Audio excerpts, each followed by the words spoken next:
Law shield advocates channel पर advocate Mohammad Iqbal के साथ एक बार फिर। चलिए शुरू करते हैं नए मामले के साथ, नए कोर्ट के आदेश के साथ शुरू करते हैं ये वीडियो। कोर्ट द्वारा लिया गया एक और महत्वपूर्ण और लेटेस्ट निर्णय। पुलिस को व्हाट्सएप या इलेक्ट्रॉनिक माध्यम से धारा 41A CRPC यानी कि धारा 35 BNSS नोटिस नहीं देना चाहिए, ये सुप्रीम कोर्ट ने कहा। कोर्ट ने यह स्पष्ट कर दिया कि व्हाट्सएप या अन्य इलेक्ट्रॉनिक माध्यमों से नोटिस की सेवा को CRPC 1973/BNSS 2023 के तहत मान्यता प्राप्त और निर्धारित सेवा के तरीके के विकल्प के रूप में नहीं माना या मान्यता नहीं दी जा सकती।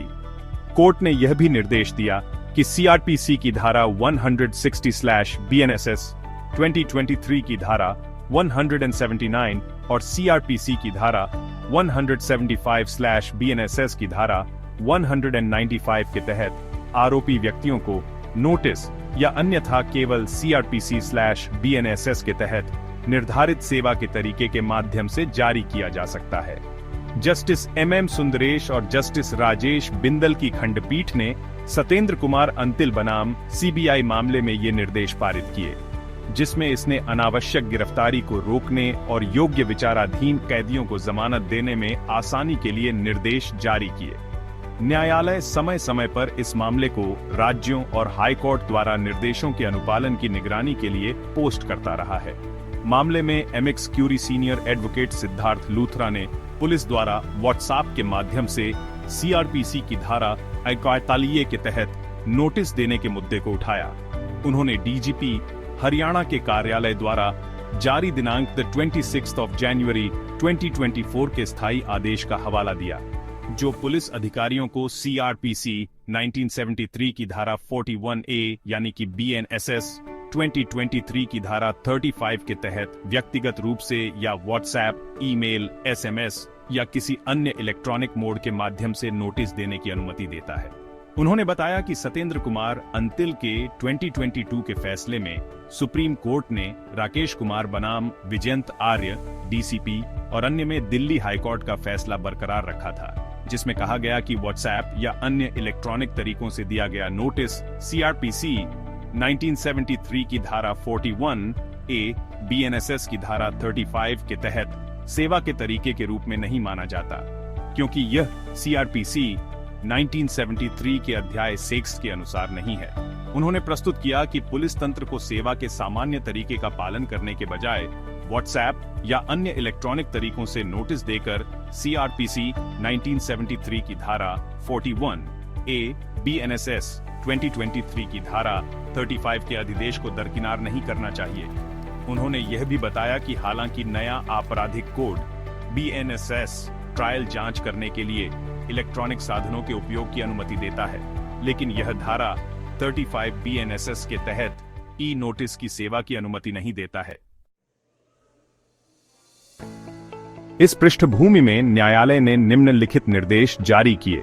1. सभी राज्यों, संघ शासित प्रदेशों को अपने संबंधित पुलिस तंत्र को CRPC 1973 की धारा 41A यानी कि BNSS 2023 की धारा 35 के तहत नोटिस जारी करने के लिए स्थायी आदेश जारी करना चाहिए, केवल CRPC 1973/BNSS 2023 के तहत निर्धारित सेवा के तरीके के माध्यम से। यह स्पष्ट रूप से स्पष्ट किया जाता है कि व्हाट्सएप या अन्य इलेक्ट्रॉनिक तरीकों से नोटिस की सेवा को CRPC 1973/BNSS 2023 के तहत मान्यता प्राप्त और निर्धारित सेवा के तरीके के विकल्प के रूप में नहीं माना या मान्यता नहीं दी जा सके। 2.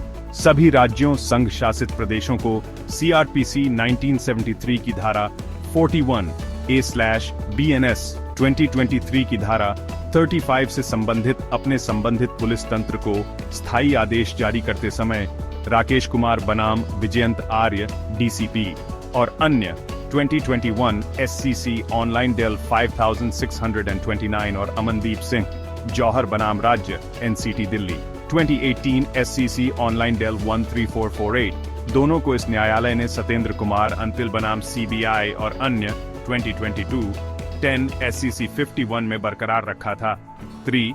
सभी राज्यों, संघ शासित प्रदेशों को अपने अपने पुलिस तंत्र को CRPC 1973 की धारा 160/BNSS 2023 की धारा 179 और CRPC 1973 की धारा 175/BNSS 2023 की धारा 195 के तहत आरोपी व्यक्तियों को नोटिस जारी करने के लिए अतिरिक्त स्थायी आदेश जारी करना चाहिए या अन्यथा केवल CRPC 1973/BNSS 2023 के तहत निर्धारित सेवा के तरीके के माध्यम से।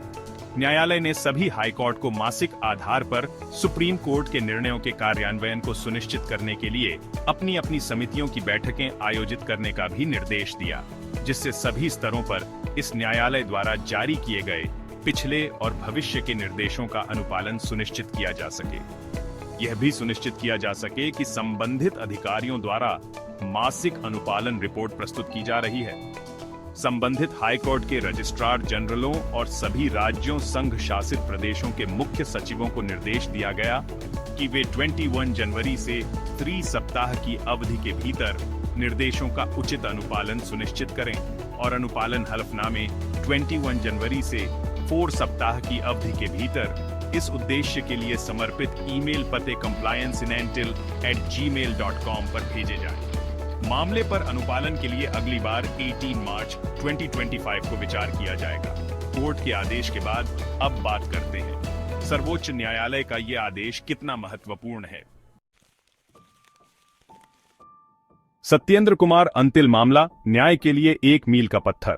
सुप्रीम कोर्ट ने सत्येंद्र कुमार अंतिल बनाम CBI मामले में अपना अहम फैसला सुनाया।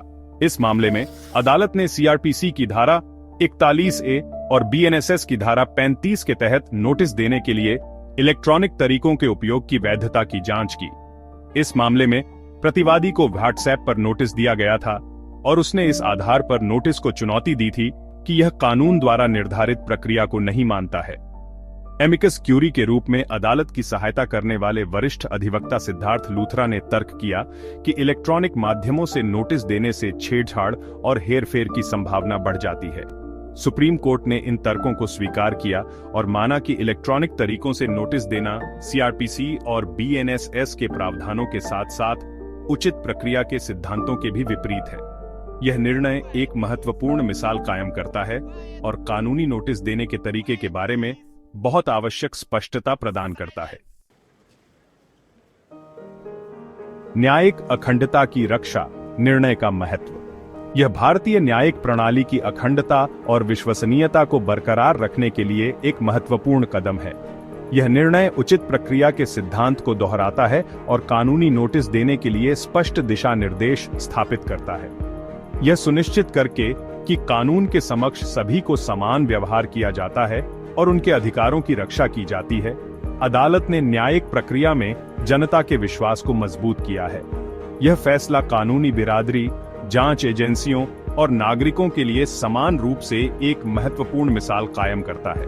यह हमें याद दिलाता है कि कानून के सिद्धांतों को सुविधा या तकनीकी प्रगति के लिए बलिदान नहीं किया जा सकता है। आपको ये वीडियो और जानकारी कैसी लगी कमेंट करके जरूर बताएं और जानकारी अच्छी लगी हो तो चैनल को सब्सक्राइब करें और वीडियो को शेयर जरूर करें।